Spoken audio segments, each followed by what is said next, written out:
अब ईवीएम याद नहीं आता, वोटर लिस्ट दिख रही, चुनाव आयोग पर राहुल के आरोपों पर चिराग पासवान का पलटवार। केंद्रीय मंत्री चिराग पासवान ने राहुल गांधी द्वारा चुनाव आयोग पर लगाए आरोपों का जवाब दिया। उन्होंने कहा कि राहुल कर्नाटक का उदाहरण दे रहे थे, जबकि वहां कांग्रेस की सरकार है। चिराग ने वोटर लिस्ट को लेकर विपक्ष की आपत्तियों पर भी सवाल उठाए और कहा कि सुधार प्रक्रिया पर सवाल उठाना गलत है। केंद्रीय मंत्री चिराग पासवान ने लोकसभा में विपक्ष के नेता राहुल गांधी द्वारा चुनाव आयोग पर लगाए गए आरोपों पर पलटवार किया है।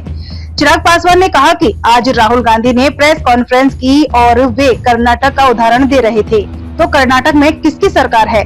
आप क्या कहना चाह रहे हैं? आप भूल जाते हैं कि लोकसभा चुनाव से ठीक पहले विधानसभा चुनाव हुए थे और उसमें कौन जीता था।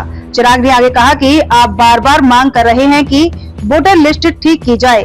पहले आप शिकायत करते हैं, लेकिन जब उसका समाधान किया जाता है तो आप उस प्रक्रिया पर भी सवाल उठाते हैं। तो कैसे इसको ठीक किया जाएगा? चिराग ने कहा कि सुधारने की प्रक्रिया ही तो SIR है।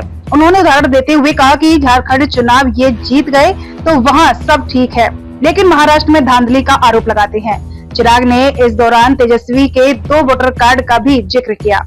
उन्होंने कहा कि विपक्षी दल को अगर वोटर लिस्ट रिवीजन से इतनी दिक्कत है तो अभी तक चुनाव आयोग में आपत्ति क्यों दर्ज नहीं कराई गई? अभी तक ये लोग एक भी आपत्ति लेकर नहीं गए। चिराग ने कहा कि इनको केवल हंगामा करना आता है और इनको केवल बहाना ढूंढना है। जब बिहार चुनाव का रिजल्ट आएगा और ये लोग हारेंगे तो किस पर ठीकरा फोड़ेंगे? अब इनको ईवीएम नहीं दिखता, अब इनको वोटर लिस्ट दिख रहा है। अब सारी मशीनें ठीक हो गई हैं।